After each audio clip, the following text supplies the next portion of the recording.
The Quiver Killer, one bike to rule them all, the bestest bike in all the land. We've all heard those cheesy marketing terms before, and in a lot of cases, they kind of fall flat. However, for 2026, Trek is introducing their newest version of the Fuel, and it has this pretty strong claim that it can do a bit of everything. With a catch though, you need to get different links. Let's back up a little bit and talk about the history of the Trek Fuel. It's kind of been the workhorse trail bike in their lineup for years and years.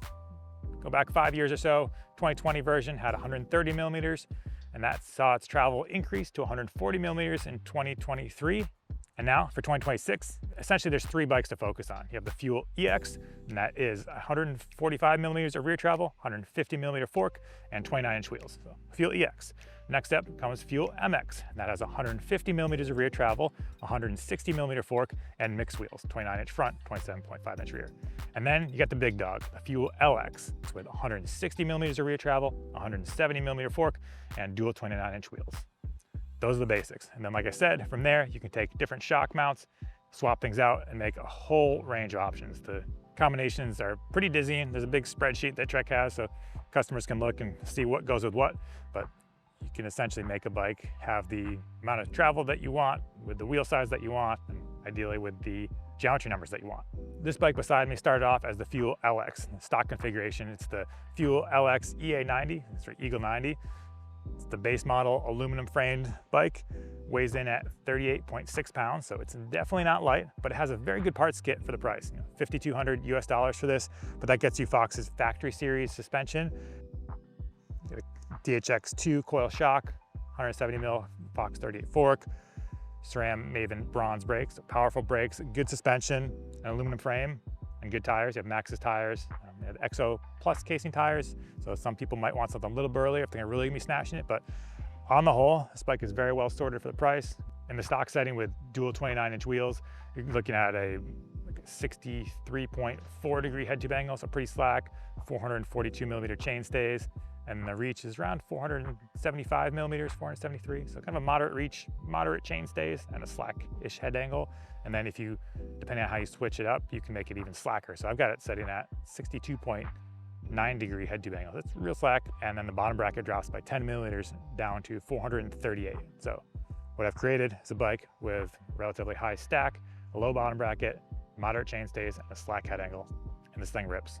There's a lot of numbers and a lot of facts and figures to go over, but let's just dive right into the ride impressions. Then we can check back in and talk about components and other highs and lows of this spec. Unless you have a chairlift or a shuttle truck easily available, you're gonna be earning your turns the old-fashioned way on this bike, just pedaling your way up the hill. And I would say that it does a good job, although I can't say it does a great job, mainly because of the weight. 38.6 pounds, that's again with the kind of middle of the road Exo Plus casing tires. It's a pretty hefty beast. And you notice at first, eventually you kind of settle into the rhythm and just kind of go, and it's not the end of the world. It's very trendy to say weight doesn't matter, but if you're climbing for thousands and thousands of vertical feet, I will say that weight does matter. This thing's on the heavier side. The good news is that it does pedal well. Not a ton of pedal bob, even with that coil shock in the full open position. The seat angle is nice and steep, and even the actual seat angle is nice and steep. So if you're running your seat pretty high, you're still gonna be in a good upright position. Trek also increased the stack on these bikes, so your front end up higher. So it really creates that nice modern, modern seated pedaling position that we talk about a lot. And it just makes it easy to kind of sit and spin your way up the hill. Also comes with a nice 40 mil riser bars. So again, upright, comfortable. You can just kind of head down, well, head up, gotta look forward, but you know what I mean. Grind those miles out and you can get to the top, and that's where the fun part begins. I took this bike on plenty of long rides, many in the 4,000 vertical foot range, and it did just fine. Sometimes I did find myself wishing that it was a little bit lighter, but that's also because it was probably really hot out and I was sweating a lot, so just trying to think of an excuse for why I felt like I was going slow. But it does the job. It does suit more of that winch and plummet style of riding where you're going up a fire road or a logging road and then going down a gnarly descent on the other side. On more technical single track, it can handle it, but definitely takes a little more work just to navigate some of the tighter bits, again, because of the slacker head angle and the overall dimensions.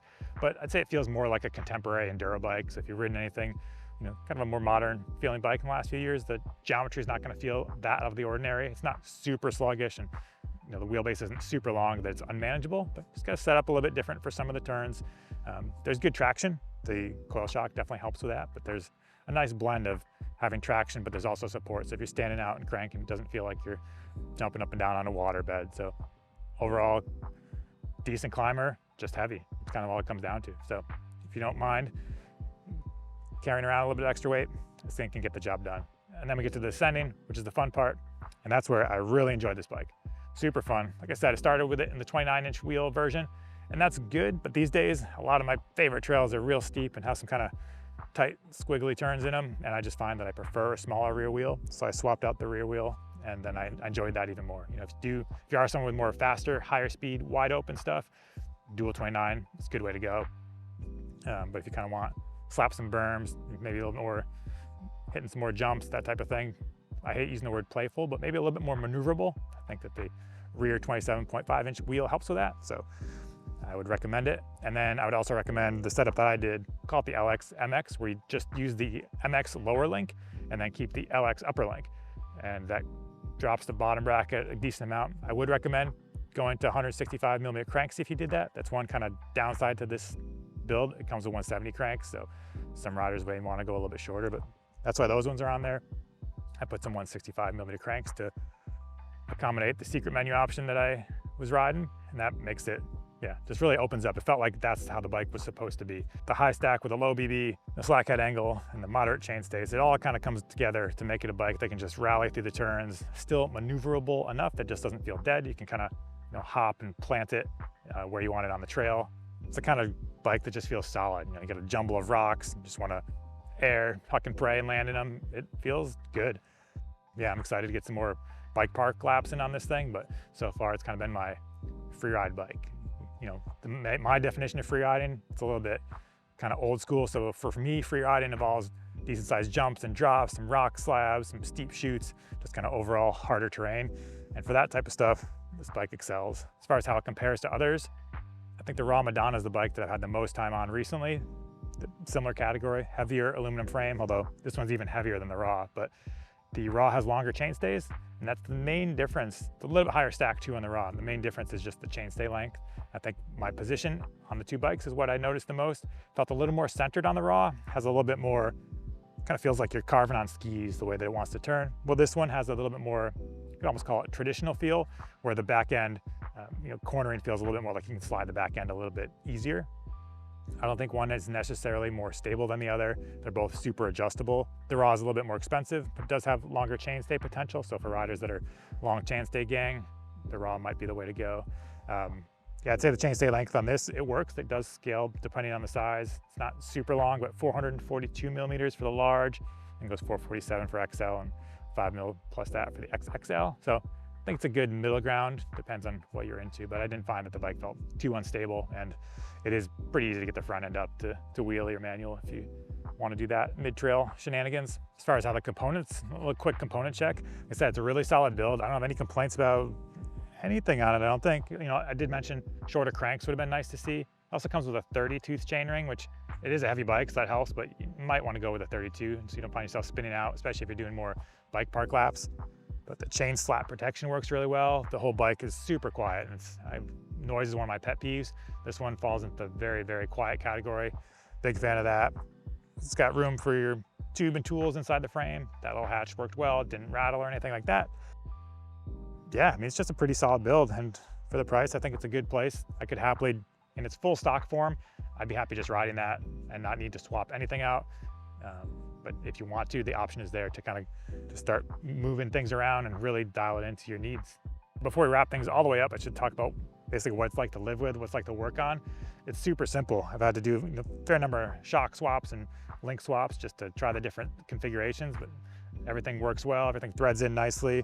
There are little spacers in some places, but they're well contained and they don't just fall everywhere when you take it apart. Hasn't been any creaks or groans, even though it's been super dry and dusty. Yeah, it's just kind of a good, let's call it a utilitarian bike. Let's get into the pros and cons. Pros, super quiet, feels very solid, can definitely take a beating and not flinch. You can adaptable, you can really adapt it to whatever style of riding you like. I do wish that the adaptability didn't require you purchasing other links. It'd be nice if they could have incorporated that somehow into the bike so you didn't have to shell out more money, but I do get what they're going for by trying to make kind of 3 bikes out of 1 frame. And then the final con, it's gonna be that weight. It's a heavy frame. You can spend more money and save 3 pounds or so if you wanted to go with the carbon version. You'll also spend $1,000 more or so doing that. So it depends on where your priorities lie. You know, weight isn't the end of the world, but if you're thinking about doing some big, massive rides and want something a little bit easier to manage, this may not be the way to go. But there you go, that's the Trek Fuel LX. Let us know in the comments if you like Trek's new direction, the one frame and a bunch of different links to make it into different bikes, or if you think that makes things overly complicated. I'll check those comments out. As always, thanks for watching. Catch you next time.